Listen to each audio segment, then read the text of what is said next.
और इस वक्त हमारे साथ जुड़ रहे हैं आम आदमी पार्टी के राज्यसभा सांसद संजय सिंह जी। संजय जी, आपका बहुत स्वागत है। जैसा हमने बताया, सुबह से ये कार्रवाई चल रही है, आपने प्रेस कॉन्फ्रेंस भी की। जी नमस्कार, आपके दर्शकों को जी बहुत नमस्कार सर। देखिए, बीजेपी लगातार यही कह रही है कि घोटाला हुआ है, करोड़ों रुपए का राजस्व का नुकसान दिल्ली को हुआ है। इसके बारे में स्पेसिफिक क्या काउंटर है आम आदमी पार्टी का?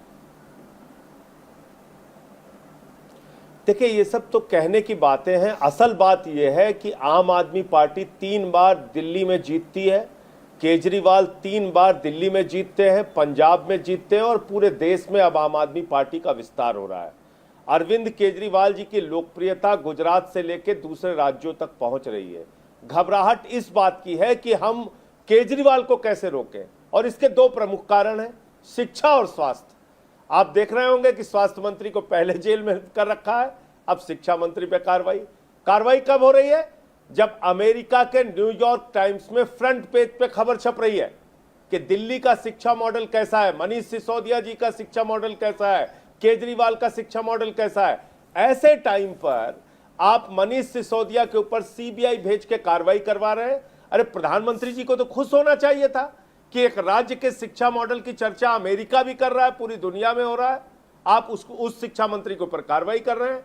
तो मैं सिर्फ आपको यह कहना चाहता हूं कि दरअसल ये मसला अरविंद केजरीवाल को रोकने का है, शिक्षा और स्वास्थ्य की क्रांति को रोकने का है। न केजरीवाल रुकेंगे, न शिक्षा और स्वास्थ्य की क्रांति रुकेगी। हम अपना काम कर रहे हैं। बाकी जहां तक आपने छापों की बात की, तो क्या हुआ था राजेंद्र कुमार के मामले में? ऐसे ही चिल्ला के भाजपाई कह रहे थे बहुत बड़ा घोटाला पकड़ लिया, बहुत बड़ा घोटाला पकड़ लिया। मुख्यमंत्री के दफ्तर पे सीबीआई का छापा मारा था।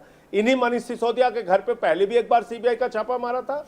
स्वास्थ्य मंत्री के ऊपर सर्विसेज के मामले में सीबीआई ने जांच की, 3 साल बाद कह दिया कुछ नहीं निकला। सुंगलू कमेटी ने 400 फाइलों की जांच की, बाद में कह दिया कुछ नहीं निकला। 40 विधायकों को दिल्ली पुलिस ने गिरफ्तार किया, बाद में कह दिया कुछ नहीं निकला। कोर्ट से सारे के सारे लोग बरी हो गए। कई मामलों में दिल्ली पुलिस को फटकार भी। ऐसे ही अभी भी चीखेंगे चिल्लाएंगे लोग, लेकिन चीखेंगे चिल्लाएंगे। संजय जी, वो तो आगे देखा जाएगा, लेकिन जो मैंने आपसे बात कही, देखिए सीबीआई की इंक्वायरी तो एलजी ने अब से काफी वक्त पहले ऑर्डर कर दी थी।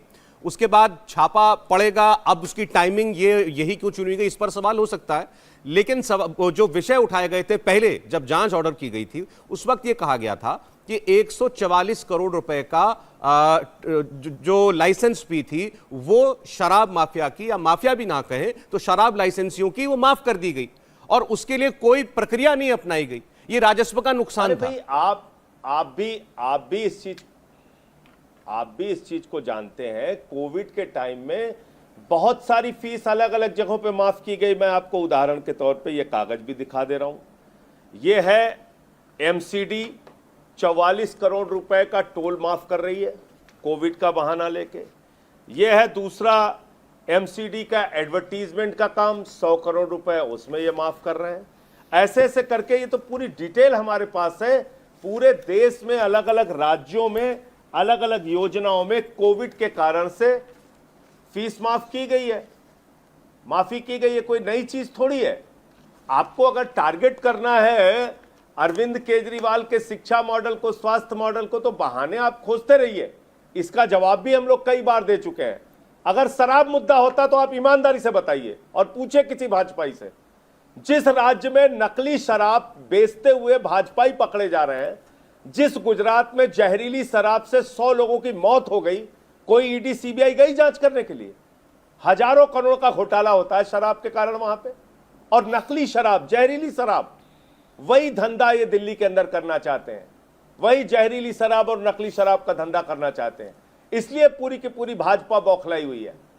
हम एक नीति बना के काम कर रहे थे, उसको नहीं होने देना है। उसमें दुनिया भर की बातें करना। क्यों नहीं गुजरात पे कार्रवाई हो रही है? मैं पूछ तो रहा हूं, पूछिए भाजपाइयों से।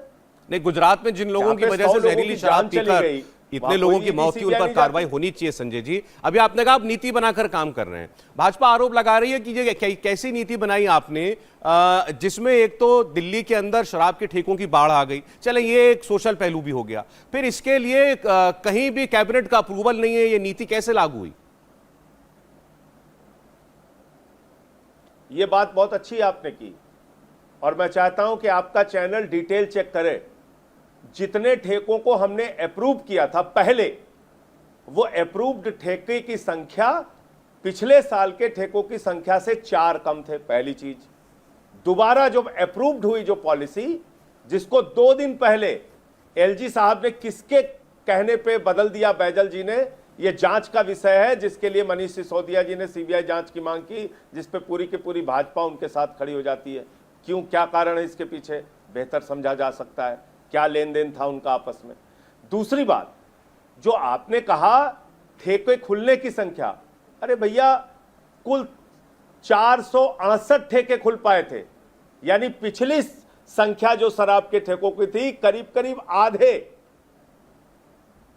तो अब वही तो मैं आपको कह रहा हूं, झूठा आरोप लगाना है, कोई भी बात शुरू कर देनी है, कोई भी आरोप मढ़ देना है, तो उसका कोई आधार नहीं चाहिए।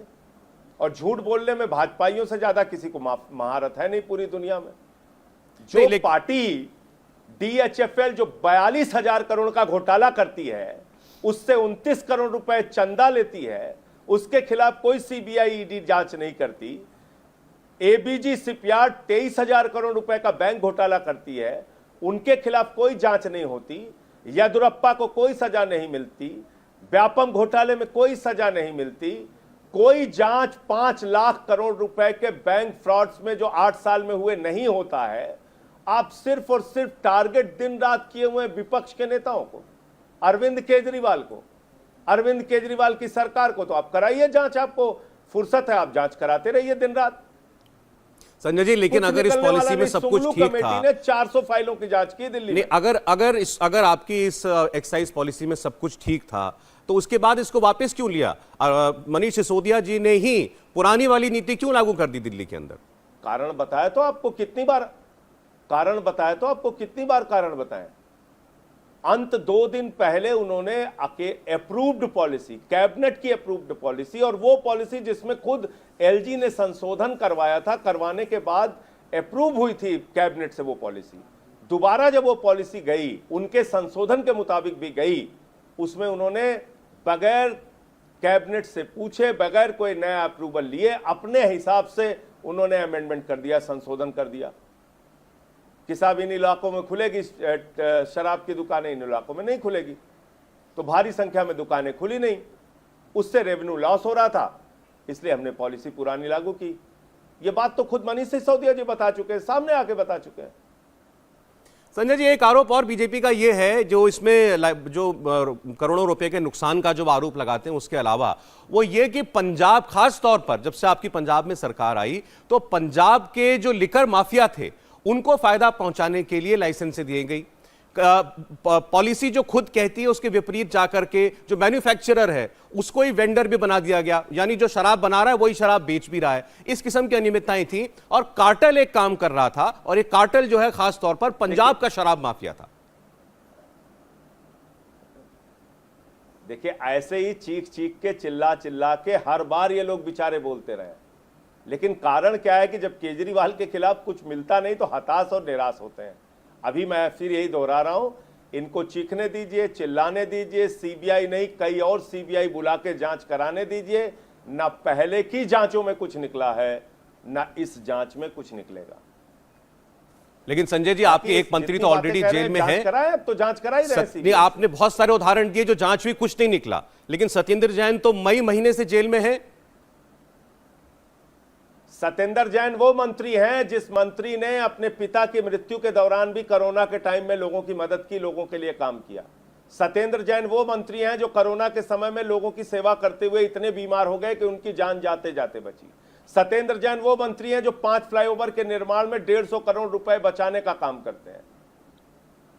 अभी आरोप सिद्ध नहीं हुआ है, ये भारतीय जनता पार्टी के द्वारा प्रायोजित आरोप है, निराधार और झूठा आरोप है। करने दीजिए कार्रवाई। आपको लगता है कि मनीष सिसोदिया, कुछ तो ये जो कार्रवाई इस वक्त चल रही है, मनीष सिसोदिया की गिरफ्तारी भी हो सकती है, ऐसी आशंका है आपको? देखिए, वो कुछ भी कर लें, उनके पास सत्ता है, उनके पास ताकत है। मनीष सिसोदिया जी की गिरफ्तारी भी कर सकते हैं, वो सबको गिरफ्तार करके जेल में डाल सकते हैं। बताया तो आपको, 40-40 विधायकों को पकड़ के अलग अलग समय पे जेल में डाला है इन्होंने। बाद में कोर्ट से वो सारे लोग बरी हुए कोर्ट से फटकार लगी दिल्ली पुलिस को। तो ये सारी कुछ कार्रवाई जो हो रही है वो अरविंद केजरीवाल की लोकप्रियता को रोकने। अभी 2 दिन पहले उन्होंने एक मिशन लॉन्च किया कि भारत को दुनिया का नंबर 1 देश बनाना है, और वो मिशन गुजरात तक में सपोर्ट उसको मिल रहा था, भारी समर्थन, पूरे देश से समर्थन मिल रहा था। आपको वो काम नहीं करने देना। आप सोचिए, एक प्रधानमंत्री जिसको इस बात से खुश होना चाहिए था कि हमारे शिक्षा मंत्री की तस्वीर अमेरिका के अखबार में छप रही है, लीडिंग न्यूज़पेपर में फ्रंट पेज पे छप रही है, उनको खुश होना चाहिए था कि देश के शिक्षा मॉडल की चर्चा दुनिया में हो रही है, वो सीबीआई भेज रहे हैं मनीष सिसोदिया के ऊपर। तो इसलिए मैं आपसे कह रहा हूं कि ये सारी कोशिश, सारी मशक्कत, सारी जितनी भी इनकी तैयारी है वो अरविंद केजरीवाल के शिक्षा स्वास्थ्य मॉडल को रोकने की और केजरीवाल को रोकने की। देखिए, जब ये सवाल पूछते हैं हम आपके आरोप लेकर के, हताश होना है, निराश होना है पहले की तरह नहीं। वो ये कहते हैं कि अगर कहीं कोई भ्रष्टाचार का मामला दिख रहा है तो केवल इसलिए कार्रवाई ना करें या एजेंसियां आंख बंद कर लें कि विपक्ष आरोप लगाएगा कि ये प्रायोजित केसेस डाले जा रहे हैं हमारे ऊपर और केवल विपक्ष को निशाने पर लिया जा रहा है। देखिए, इस बात से मैं बिल्कुल सहमत हूं। कार्रवाई होनी चाहिए और सब पे होनी चाहिए। कार्रवाई होनी चाहिए नीरव मोदी और मेहुल चौकसी जो 20,000 करोड़ लूट के गए हैं। कार्रवाई होनी चाहिए 9,000 करोड़ लूट के गए विजय माल्या पर। कार्रवाई होनी चाहिए 3,000 करोड़ के लुटेरे ललित मोदी के ऊपर। कार्रवाई होनी चाहिए 6,000 करोड़ के लुटेरे नितिन संदेशरा के ऊपर। कार्रवाई होनी चाहिए बीजेपी के ऊपर जिसने 29 करोड़ रुपए डीएचएफएल से चंदा लिया, जिसने 42,000 करोड़ का घोटाला किया है। कार्रवाई होनी चाहिए व्यापम घोटाले में और जेल भेजना चाहिए उन लोगों को, क्योंकि उसमें तो कई लोग आत्महत्या कर चुके थे। कार्रवाई होनी चाहिए येदियुरप्पा के ऊपर जिसके ऊपर हजारों करोड़ के माइनिंग घोटाले का आरोप लगा। रेड्डी ब्रदर्स पे कार्रवाई होनी चाहिए। हुई कभी कार्रवाई? इन लोगों का नाम आपने कभी सुना? चिट्ठी घोटाले का क्या हुआ? क्या हुआ? जो भाजपा में है वो हरिश्चंद्र बन जाता है, जो विपक्ष में है वो अपराधी है, गुंडा है, माफिया है, भ्रष्टाचारी है। ये कौन सा आपका नियम है? आप मुझे नाम बताइए ना, 4 नाम बता दीजिए आप बीजेपी के नेताओं का जिन्होंने भ्रष्टाचार किया और उन पे कार्रवाई हुई। उनके भ्रष्टाचार की कहानी मैं आपको बता दे रहा हूं, सारे नाम आपको गिना दिए, किसी के नाम बता दीजिए आप कार्रवाई हुई हो। तो जल जीवन मिशन का घोटाला मैंने यूपी का खोला, हजारों करोड़ का घोटाला, अभी भी लोकायुक्त में मेरी शिकायत पेंडिंग पड़ी हुई है। हुई कार्रवाई कोई? उनके यहां ईडी जो है संस्था, उसका कन्विक्शन रेट जानते हैं आप? 0.5% यह है ईडी जी। 3,000 रेड मारे उन्होंने और 0.5% उनका कन्विक्शन रेट है। तो आपको अगर दुर्भावना से कार्रवाई करनी है आप कीजिए संजय जी, लेकिन अरविंद केजरीवाल कहते हैं हमारी पहचान है कट्टर ईमानदारी, कट्टर राष्ट्रवाद, ये हमारी पहचान है और लोग इसीलिए हमको पसंद करते हैं। लेकिन मैसेज तो जनता जो देखेगी वो तो ये देख रही है ना कि एक मंत्री जेल में, दूसरा मंत्री जेल जाने की कगार पर। नहीं, जनता मैसेज देखेगी उत्पीड़न का। जनता मैसेज देखेगी कि एक सरकार जो सबसे अच्छा और बेहतरीन काम करके दिखा रही है, ईमानदारी से दिखा रही है, सारे सुविधाएं निःशुल्क देने के बावजूद, बिजली निःशुल्क, पानी निःशुल्क, स्वास्थ्य निःशुल्क, शिक्षा निःशुल्क देने के बावजूद, माताओं बहनों को बस की फ्री यात्रा देने के बावजूद मुनाफे का बजट दे रही है। जनता ये देखेगी कि नरेंद्र मोदी जी कितने हैरान और परेशान हैं कि वो एक सरकार का गला दबाने पे लगे हुए हैं। जनता ये देखेगी। जनता इन कार्रवाइयों से विचलित होने वाली नहीं है। दिल्ली की जनता ने 3 बार अरविंद केजरीवाल जी को जिताया है। प्रचंड बहुमत से पंजाब में हम जीत के आए हैं और वहां भी भगवंत मान जी की सरकार मोहल्ला क्लिनिक पे, शिक्षा पे काम कर रही है।